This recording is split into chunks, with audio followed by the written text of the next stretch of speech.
Bharatiya Janata party की सरकार लोकतंत्र की चुनी हुई सरकार है या लीक तंत्र की चुनी हुई सरकार है? नेट का पेपर आज मैंने सुबह प्रेस के माध्यम से बोला था कि एनटीए को तुरंत बैन कर देना चाहिए। और जो एनटीए बना है इसको तो बंद कर दीजिए भाई। अगर सबकी जांच सीबीआई और ईडी ही करने वाली है तो एनटीए को बंद करके सीबीआई और ईडी को ही दे दीजिए काम, क्योंकि ये एनटीए जो है ये पूरी तरह से एक खोखला हो गया है।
जिस तरीके से नेट का पेपर आज मैंने सुबह प्रेस के माध्यम से बोला था कि एनटीए को तुरंत बैन कर देना चाहिए, मैं फिर वही मांग करता हूं कि एनटीए को तुरंत बैन कर देना चाहिए, उस पर एक सख्त कानूनी कार्रवाई करनी चाहिए।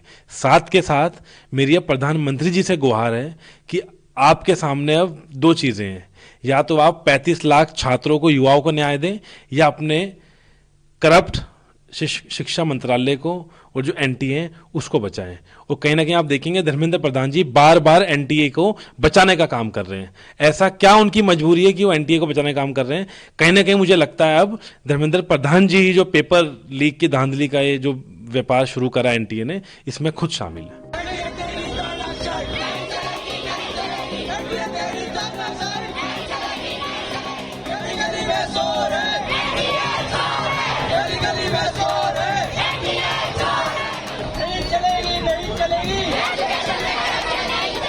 हमने 24 तारीख को तो संसद घेराव करा था, उसमें अब हम नेट के जो हमारे विद्यार्थी थे उनको भी हम अपील करेंगे कि वो आएँ, और साथ के साथ कल भी हम प्रदर्शन करेंगे। 21 तारीख को देश भर की जो यूनिवर्सिटीज़ हैं, हमारी जो कैंपसेज हैं पूरे देश में, लगभग हमने 300 कैंपसेज करें आइडेंटिफाई, उन 300 कैंपसेज में प्रोटेस्ट होगा। और 24 तारीख को जो पहला दिन है संसद का, जब वहाँ शपथ ग्रहण भी चलेगा नए सांसदों का, उस दिन हम छात्र संसद घेराव करेंगे, जिसमें हम नीट के छात्रों की न्याय की गुहार लगाएंगे और नेट की जो धांधली हुई है। भारतीय जनता पार्टी की सरकार लोकतंत्र की चुनी हुई सरकार है या लीक तंत्र की चुनी हुई सरकार है? इस सरकार को बताना होगा कि आखिर वो क्या कारण है कि सारे के सारे पेपर लीक हो रहे हैं। कभी नीट का पेपर, कभी पुलिस भर्ती का पेपर, कभी आरओ का पेपर, कभी 16 पेपर गुजरात में, कभी राजस्थान में, कभी उत्तर प्रदेश में 19 पेपर। सरकार को बताना होगा कि जिम्मेवार कौन है जो नकल माफियाओं के साथ मिला हुआ है। शासन और सत्ता में उसकी क्या पकड़ है जो अभी तक वो पुलिस की गिरफ्त से बाहर है? और हर बार ये पेपर लीक क्यों होते हैं? अब सरकार कह रही है कि यूजीसी नेट का पेपर हम सीबीआई की जांच कराएंगे, कैंसिल कर दिया है। लेकिन बच्चों के भविष्य का क्या होगा?